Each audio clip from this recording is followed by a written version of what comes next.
Senior Rotax here at PF International, the first round of the Tuto Money Super 1 British Karting Championships, and Reese Hunter and Charlie Turner line up on the front of the grid from James Johnson and James Lingard, Apps and Turney, Foster and Barrett, Wooder and White in the top 10. This should be an interesting one. Several drivers are out of position. A lot of others are trying to work their way through as we get ourselves ready for the start. And oh, look at that, there's contact already. Carts going all over the place. Oh, Spencer Barrow's gone around. That is a false start without any shadow of imagination. Look, that's Miles Apps, the 14. He's got a problem, and it looks to me as though so too does George Holbrook. Look out of the final turn. Holbrook's got a problem. I think Foster's front nose cone's going to be out of position, Jake. Yes, I think so. Well, Tom Edmonds came out of the pits, so it's a false start. But Tommy Foster looked like he got damage to the front nose cone fairing. So a couple of drivers are going to be in the war zone here.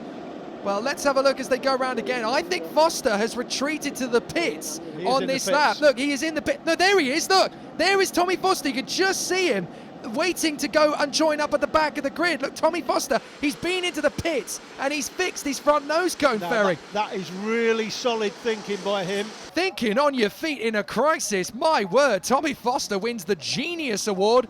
So out onto the grid we go again. That's a better start, and this time there's no pandemonium, but a lot more spray than we've seen all weekend long. As they went their way under the Litchfield Bridge, we've got somebody going off there, and that was, I think that was the 5 going over. So that looked to me like Charlie Turner not getting the best of starts in the end, but he went over the grass at the first chicane. How he's there in 3rd position, I'll never know. He saved his bacon beautifully as they come through. Reese Hunter taking the lead. Reese Hunter's won everything so far, both heats and the pre-final. James Johnson on the O-plate, British Open champion. Oh, goodness me, Luke Wooder. Over there by the 54. Luke Wooder going sideways as he makes his way up the inside of Joe Turney. But that was more Colin McRae than it was Jenson Button as he hangs onto it through the first hairpin. Now Danny Russell apparently is under investigation for changing his position on the formation before the start. Now that, unfortunately, is going to give him a penalty if he's judged to be guilty.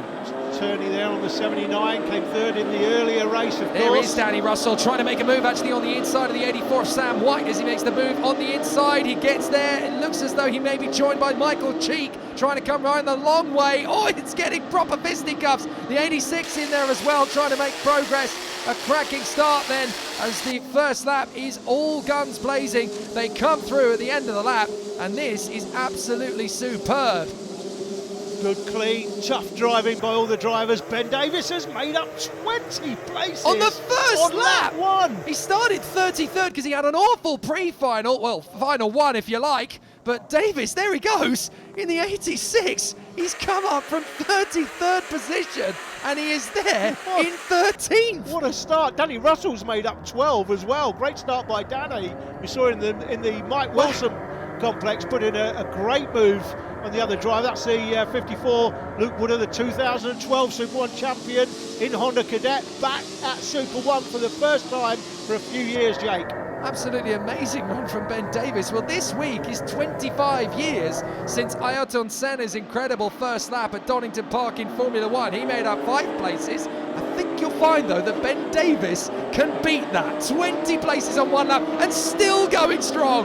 Fantastic start by Ben Davis. There he is on the 86. Here comes the 75 trying to make a place up. Michael Cheek trying to go for the move as well as they've already picked off a couple more places. Reese Hunter out front, Johnson in second.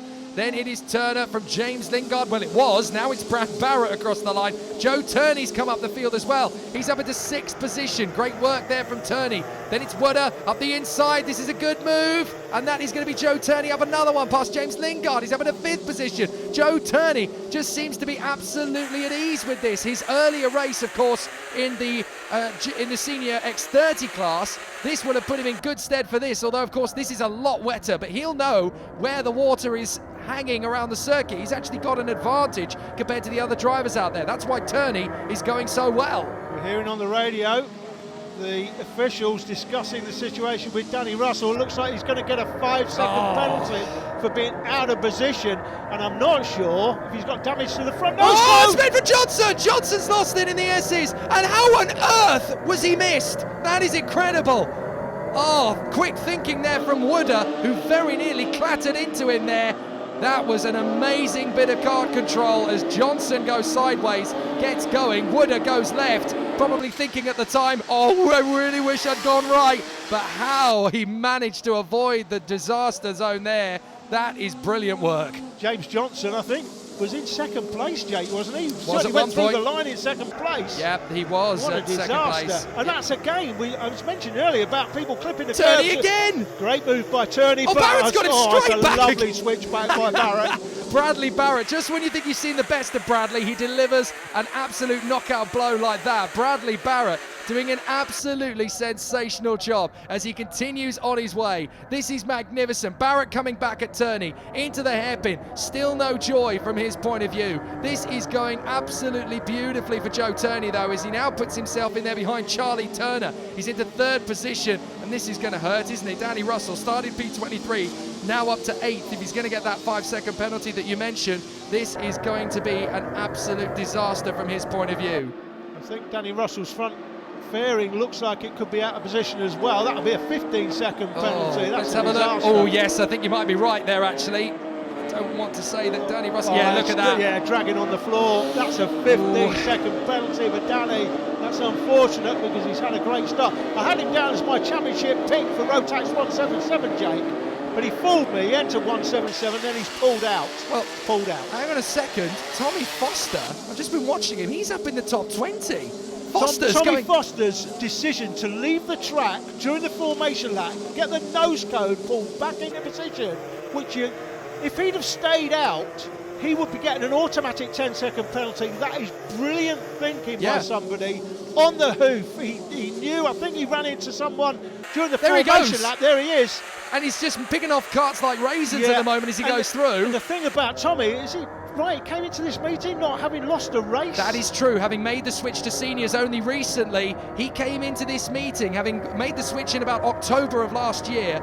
Tommy Foster came into this meeting completely unbeaten in seniors as he makes the move up the inside, the 84. That is a good overtake there from Sam White on Ben Davis. So that's the first time I think Davis has been overtaken all race long. And he's having another crack at White as he comes through. But look back, there is Tommy Foster in the E-plate, tucked in there behind the 75 of Michael Cheek. That puts him into 14th position. This is amazing for Tommy Foster. He's not having the greatest of weekends by his standards as Johnson now tries to come back into this battle on the inside of Davis. But look back, there is Tommy Foster in the E-plate, just in behind Michael Cheek. But Foster's comeback drive is absolutely inspired as, Davis goes a little bit wide. That's going to let James Johnson through. Michael Cheek could have a run into the third corner. And Tommy Foster in the E-plate, well, obviously he's got backing from Monaco as he comes up the inside. He's driving like it's Monaco out there at the moment in the wet. We saw Schumacher win there in Monaco in 97 by cleaning up. Foster's cleaning up in the midfield. Look at it, he's just picking them off. Brilliant. One by one. Picking them off, as you say, Jake, like raisins, and he was at the back of the three behind him now. He's in front of them now. That's a great piece of driving and a great piece of thinking as well to leave the track during the formation lap, go into the pit, get that nose cone, pull back into position. You can do that on the formation lap and then start on the back knowing that the conditions are such that you can make up 25 places. Yellow flags, somebody's gone off in the chicane, can't quite see who that is from here. The 63 though, he's leading proceedings from the 79. Joe Turney has got himself up in a second place, and that's his teammate Reese Hunter. Now of course in karting, team orders do not exist. Reese Hunter versus Joe Turney, they're in the same fold, they've worked together all weekend. Now it's every man for themselves with 4 minutes 20 on the clock. Reese Hunter has won everything so far this weekend. He will not want to let Joe Turney come by. He's not going to hold on to the lead, Jake. Turney's caught him from a mile back. Turney will know, just needs to get past him and then should clear off. 0.6 of a second quicker than Reese Hunter on that last lap alone. Joe Turney is going to make mincemeat of him in this particular form. They go into the first hairpin. That's not where Turney's going to get him. He's going to set him up. He will get the chance into the second hairpin. Hunter knows he's there. He's defending like crazy. Turney's going to come back to the far side. I reckon he's going to get the move into turn 3 at the end of the next lap unless he can find something. Look, he looks back. Turner is dropping back. So Joe Turney has definitely got space to go for a good move. Will he do it into Bobby Game corner while we drop back as we look at Lingard battling away there with Luke Wooder? Now, is this going to be a move for Joe Turney to come through as he tries again? On the far side, 5th position battling away. That's the gap opening up between them all. 7th place, that is Morgan Rose, in front of Spencer Barrow, then White, and then the likes of Russell Johnson Foster. Foster up to 12th position now. If this race had another 5 minutes to go, Foster could well break the top 5, but he's just not going to have the time to get there, which is a real shame, considering that you've got to say, having that incident on the formation lap where his nose cone is out of joint, he comes in, changes it, puts it back into position, and he's now on the door of the top 10. That is the drive of the weekend, without a shadow of a doubt. 11th place for Tommy Foster. He'll be reasonably happy, I think, with maybe, I think if you gave him 8th before the race started, from where he was starting, he'd have been more than happy with that. Will he get to 8th? I'm not sure. He's in 11th currently. Danny Russell's made up 13 places now. Ben Davis, 20, stuck in that middle pack, but it's been a great drive by Ben, nevertheless. Joe Turney is just running around to the left, to the right, to the left again of the race leader, Reese Hunter. He's swarming around all over him like a wasp at a picnic. He's just trying to get in his head at the moment. Absolutely on the lock stops, under the brakes. Look, Hunter is desperately trying to hang on to this. He knows that Turney is there, and he knows he's never going to shake him off. So he's just got to be relentless about every single apex. Every single corner's got to be perfect from here on in, because again, Turney's going to get a great run out of the final turn. Is this going to be a charge up to turn 3? No, I don't think so. Turney's not quite close enough, unless he gets 1 and 2 absolutely perfect, which he does by comparison. He's not going to be able to throw it up the inside, though. Hunter's there to defend, but watch Turney. He's going to try and make that move up the inside. Is he going to go there? No, Hunter defends beautifully. He's going to wait for a hairpin. He doesn't want to take his teammate off, that's for sure. That would be an interesting conversation. Side by side, here we go. Here they come, though. This is a move, and he's got it. Supreme gets in before the braking zone, stops the kart perfectly on the way in. Hunter's going to try and get him on the way out, nearly loses the kart, corrects it. Hunter's going to try again on Turney, but Turney's already shut that door. Has a look, Reese Hunter, but Reese Hunter knows he's won 2 heats in the pre-final. Same points for the pre-final as in this final. He doesn't want to make a risky move. He knows he's got massive points in the bag from this weekend. And I think looking at it, he's looking over his shoulder now. He's going to accept second. Yeah, because he's got 2 guys charging hard behind him, Charlie Turner and Bradley Barrett. He does not want to lose any more points to them. So he's got to be very careful about how he deals with the Dan Holland Racing drivers in 3rd and 4th. And obviously, as things stood at the beginning of this lap, Reese Hunter had the perfect score, 196. Turney getting past him. He's only lost 2 points. So from the championship point of view, there's a good move. Brad Barrett up the inside. Oh, what a move from Bradley Barrett on his teammate Charlie Turner. He's going to be replaying that one forever and a day, and that's a spin. That's a spin from Luke Oliver. He was the leading rookie. Oh, and he comes into it. The 99 has nowhere to go, Ryan Luscombe. What a disaster. Luke Oliver has spun the kart already. Let's watch. Look, these guys have all gone on the curbs. Oliver's turned it too early. Yeah, he's turned it too early. Hit the first part of the curb. That spun him out. We've been talking about this all day, Jake. People running the curbs. But here comes Luscombe. Now watch. This is not the best piece of driving. You've got to wait until all of these karts have gone. I don't know what he's thinking. He checks to see if he's got back in. Straight in front of Ryan Luscombe. Luscombe and nowhere Luscombe's to go. got no hope.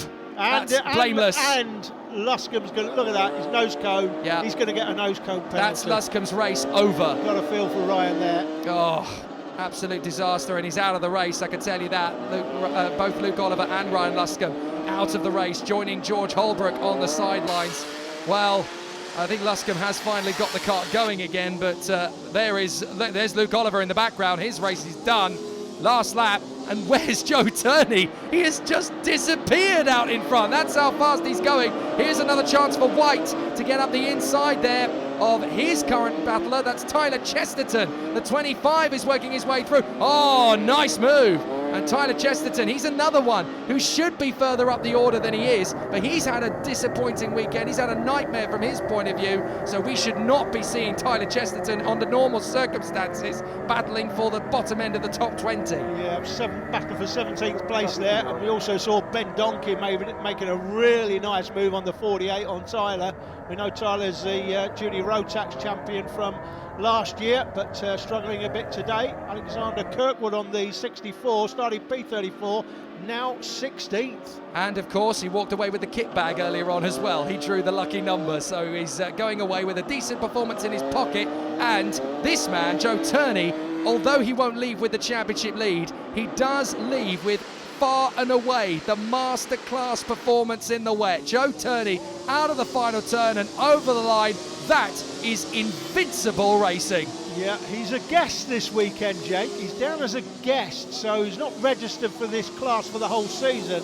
But I have a feeling after this result, he may be registering for the whole season and doing both X30 and Rotax. Well, he's also, of course, competing in Senior X30 out in Europe this year as well. That's very much the focus of his attentions as well. But Joe Turney driving away from Reese Hunter and a very hard-charging Bradley Barrett. Great move to get him into third position at the bitter end. Charlie Turner from James Lingard and Luke Wooder, Morgan Rose, Spencer Barrow, Tommy Foster in 9th in the end. An amazing drive back. And Ben Davis gets himself into the top 10 as well. Foster and Davis, class acts. Well, Joe, fantastic race in the wet conditions. You really saved your best till last. How do you call that one? Yeah, well, I didn't really expect to be as good as we were in the wet, but the team did a really good job, and yeah, we came out on top just about. And you had at least a second and a half on your opponents throughout the majority of that race. Yeah, I don't really know why. I think it helped racing the X30 before, but yeah, it was good. Obviously, a championship campaign is in the offing now. Do you think you can get the job done? Just consistency through the year, like just try and win as much as I can and take seconds and thirds where I can as well. Fantastic. Good job, my friend. Thank you. Joe suggesting in that interview with Jake there that he may be doing the whole season. Reese Hunter it is that takes the championship lead to round 2. Those got 12 points over Charlie Turner from Lingard Johnson and Joe Turney there in 5th place. The final race of the weekend coming up in part 9 is Honda Cadet, standing start, drivers from 8 years of age.